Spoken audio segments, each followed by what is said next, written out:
Zohran Mamdani loses.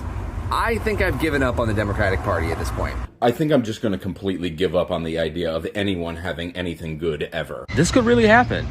I don't know. It would mean so much. At the time that I record this video, the votes have already been cast in New York City's mayoral race, and we don't yet know the results, and we probably won't know for a little bit. But as you saw, young people, young men in particular, who Democrats are spending $20 million to win back, are very clearly excited about Zohran Mamdani. And it's not just young men, to be clear, it's young people in general. A poll from Emerson shows that Mamdani has a 34-point advantage among voters between the ages of 18 and 49. And young people have absolutely dominated early voting in New York City. As David Hogg points out, the same establishment that is spending millions to destroy Zohran will say in a few months that we need to spend millions on polling and testing to win back young people. Open your goddamn eyes. It's free. Thank you. He's exactly right. The Democratic Party establishment has spent millions to stop Mamdani, and they're doing what they always do whenever their preferred establishment pick is in trouble. They tried out the dusty-ass Clintons in some last-ditch effort to crush the hopes and dreams of young people, and in 2016 and 2020, the Democratic presidential primaries, we saw this same dynamic play out, where the establishment mobilized to stop the preferred candidate of young progressive people.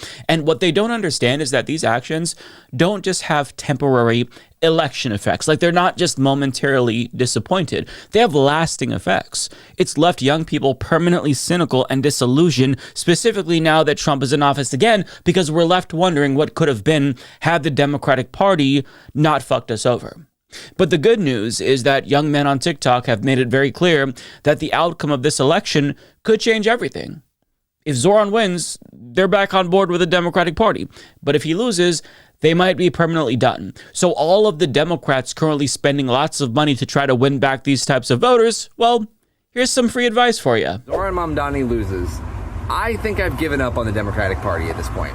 Do you understand that no left-leaning progressive young person is going to break to vote for Cuomo in New York City if they already are like fervently Mamdani? There's no reason for them to.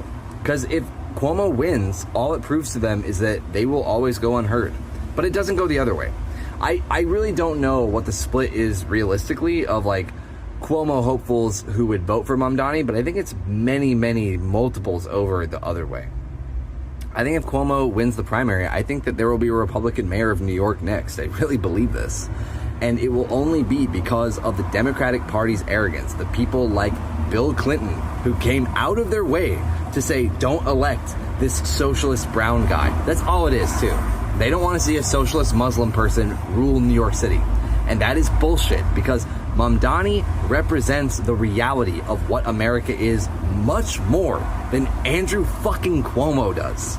As soon as you say we're going to tax the rich, that's when the phone calls start. That's when the kind of backdoor deals start happening and the alliances form and the billionaires go into overdrive where they're like, oh, well, we can't have that. We can't have a guy that wants to actually help people and spend our money doing it. So, like, if he loses, I'm really gonna lose I'm seriously gonna lose hope, you know? Like, if it comes down to establishment super PAC money being able to just push out Islamophobia and like McCarthy Red Scare style tactics against anyone who's like more left than Joe Biden, like that is going to just disillusion me to like the idea of ever running a legitimate political campaign that just wins on policy and not on propaganda. I'm trying not to get my hopes up too high or count my chickens before they hatch, but there's something kind of indescribable happening right now. There was an Emerson poll that came out today that shows Mamdani winning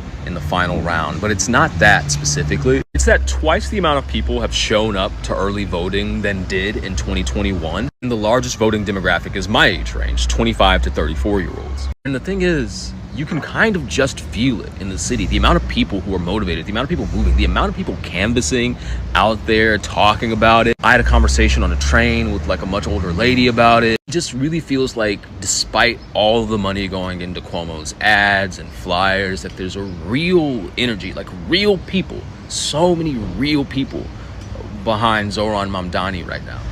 This could really happen. I don't know. It It would mean so much. Now, there were plenty of other TikToks about this, but I chose those three in particular because they encompass the range of emotions that I myself feel. If Mamdani loses, then it's just further confirmation that nothing good is possible in this godforsaken country, even if you have the best candidate possible.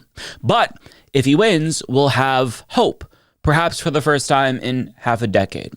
But the thought that he might win is scary because, as that last guy said, we're terrified about getting our hopes up. So even though it looks like he might win, I don't want to think that because I just feel like after having my hopes and dreams crushed again and again by the Democratic Party establishment, I can't deal with the heartbreak once again. And Cameron Kasky put it best in an appearance on MSNBC, and he wasn't necessarily talking about Mamdani here specifically, even though he does support Mamdani too, but he was speaking to a broader problem with the Democratic Party. I think the Democratic Party keeps getting served issues we can win on a silver platter and just kind of turning them away. If we were staunchly anti-war, boom, skyrocketing popularity. If we really, really took it to the oligarchy, skyrocketing popularity. But the problem is they're not anti-war and they're not anti-oligarchy, and that's the problem that we have with the Democratic Party. And then they're like, why won't your generation vote for us? Well, he's right. I mean, they're spending so much money to study how to talk to young men when that's unnecessary because the answer is right in front of their fucking faces.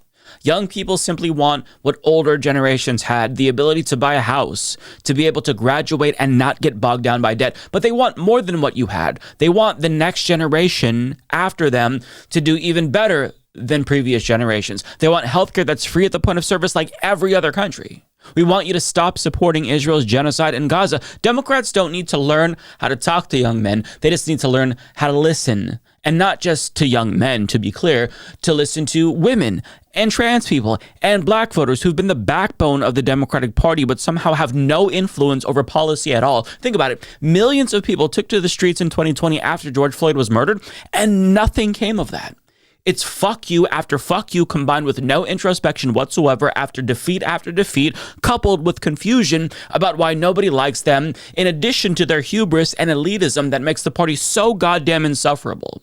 It's so obvious right now why the Democratic Party is loathed that even Obama alum at neoliberal headquarters can see it. You have to admit that what Mamdani has done is to build a very inspiring campaign that has energized young people for a mayoral race in a way in which no one has seen in a very long time. While that's happening, you have seen this panic among the Democratic establishment, not just in New York, but outside of New York. You have all these centrist Democrats saying, this is going to cost us races and we can't have a Democratic socialist. And once again, the Democratic establishment is circling the wagons. They have a super PAC funded by billionaires running just nonstop negative ads against Mamdani. We're all having this conversation like, how do we get young people to stick with Democrats? How do we win them back? And then every single time there's a candidate they get excited about, some members of the Democratic establishment and billionaires get together to try to torpedo that candidacy. To do that is bad. To do it for Andrew Cuomo is really unforgivable. You're doing it for someone that the entire Democratic Party leadership, including the President of the United States at the time, wanted to resign from the governorship because he sexually harassed 11 women. He abused his power, involved in this nursing home scandal, and everyone's getting behind that. The idea that we are more scared about a Democratic socialist as the mayor of New York than Andrew Cuomo with his record of corruption and sexual harassment is insane. I never thought that I'd say this after watching a Pod Save America segment, but well said. But the problem is that, as we now know, the Democratic Party doesn't actually think that they need to change anything because they know that not being Republicans is enough. After 4 years of Trump, they know voters will come running back to them with open arms. And even though those same people who run back to them might stay home the next election after 4 more years of disappointment, Democrats know that they just have to wait a little bit longer after each subsequent election cycle for the disappointment to fade away. And they're naturally going to become more popular once Americans are reminded again how disastrous Republicans are. And we know why the Democratic Party is the way that they are, because their core constituency isn't us, it's their billionaire donors. But it's so much more than that. And a TikToker who also supports Mamdani explained really well how the party apparatus is functionally a business, and understanding this will make their behavior a lot more digestible. What you need to understand is that Zohran Mamdani is running a political campaign. Andrew Cuomo is running a business. Through lobbies and PACs and donations, Cuomo has raised, I believe, over $30 million. And as a business, that's a very successful enterprise. And you have to understand that that is how the Democratic Party operates, because that's not static money, right? That is money that is coming into Cuomo's campaign from donors and then going out into lobbyists and campaign consultants and people in an office somewhere making mailers. And there are thousands of individuals who are getting a paycheck because of the way that Cuomo is operating his business. And all of those individuals are in some way related to the Democratic establishment or are related to a PAC that is then related back to the Democratic establishment. The Democratic Party is in the business game. They are not in the political campaign game. And it is imperative for the Democratic Party for Cuomo to win, because if he wins, then the business keeps going. If Mamdani wins, they can't guarantee that that business is going to happen. They're going to try. They will be up his ass to try to turn him into the business they want him to be, but they know if Cuomo is in office, he is the businessman for them. He'll keep talking to the big donors. He'll be on the phone every single day trying to elicit campaign contributions. He'll invite the bigwigs to galas and balls. He will give them undue influences in his campaign agenda, in his political agenda, because he wants to make sure that he is running that successful business for the Democratic Party. This is why the party is doing everything they can to stop Mamdani from winning, because he is not in the business of politics. He is running a political campaign that is trying to deconstruct that political business. You have to keep this in the forefront of your brain. Politics in our capitalist society isn't about issues or legislation or laws. Politics is a business, and both for the Democratic and Republican parties, business is booming. And that makes sense. So it's not that they're stupid or they don't know what voters want. It's that they're corrupt and don't want to give voters what they want because that conflicts with what their donors want. And this corruption is taking place out in the open. We can all see it. So if you're a millennial like myself, for your entire adult life, you've watched democracy become increasingly commodified. Sometimes you've been priced out of your community. You've seen income and wealth inequality surpass Gilded Age levels. You've seen large multinational corporations solidify their stronghold over our government and block even modest efforts to mitigate climate change. We don't even know if we're going to have a future at this point. Should we prepare for our retirement, or will we be dead due to climate apocalypse? Like, you've been working the same job, but your wage hasn't increased. So, I mean, like, logically, we're deducing that the system, capitalism, has caused all of our pain and suffering. That's the problem. Hence why so many young people reject it altogether. It's why social democrats like Bernie Sanders, AOC, Zohran Mamdani are so popular among young people, millennials, Zoomers, because these candidates are targeting the very system that has fucked us over again and again and again. So it's insulting for the Democratic Party establishment to repeatedly prioritize their business over our future. And it's why young people hate them. But here's the thing. The Democratic Party establishment only has power so long as we give it to them. Anti-socialist, Islamophobic fear-mongering is utilized by elites because it works. This propaganda convinces older, more centrist Democratic Party voters to reject the preferred candidate of progressives and young people, and it works. And I understand that socialism is scary to older voters who grew up during the Cold War, but I'm going to be very blunt. I don't give a fuck about your fears. Get over it.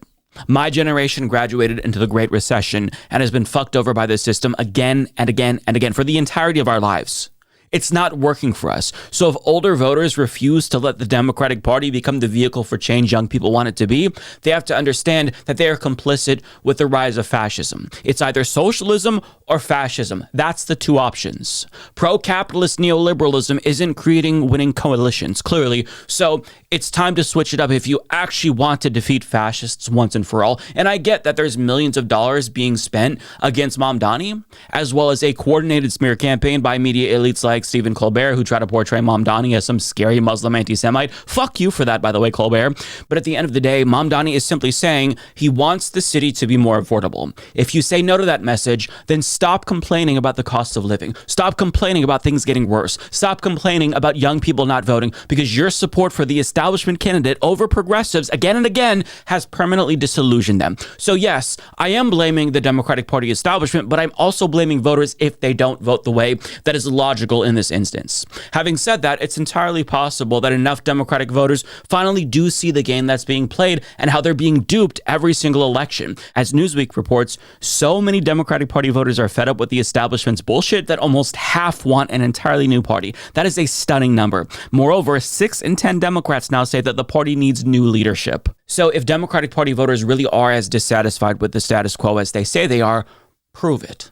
You can prove it right now with this election. You have a clear choice between 2 very different candidates, and the outcome of this race could determine the direction of the Democratic Party going forward. You have the choice between Andrew Cuomo, a corrupt sex pest who resigned in disgrace, whose policies killed old people in nursing homes, who doesn't give a fuck about you, who's also an attorney for war criminal Benjamin Netanyahu. And then you have Zohran Mamdani, a young, charismatic progressive who supports policies to make the lives of regular people better. The choice could not be more clear. And if the pervert, who's supported by other perverts, specifically Epstein associates like Bill Clinton and Glenn Dubin, prevails, that might actually be the final fuck you that the Democratic Party establishment gets to give to young people. I'm not saying that there will never be another candidate that galvanizes young people again, but when the choice is so clear, perhaps as clear as it'll ever be, I genuinely don't think the cynicism this will instill in young people and progressives if Mamdani loses will be reversible. So the Democratic Party establishment obviously have made their choice. But Democratic Party voters, they don't have to go along with the choice that the establishment has pre-selected for them, right? So I don't know what's going to happen yet, but I do know that the outcome of this race will be incredibly consequential. It'll either cement the Democratic Party's descent into irrelevance or change their trajectory and breathe new life into a party that is dying. The choice is yours, New York City voters, and I sure hope you didn't fuck this up for us, but we'll find out soon.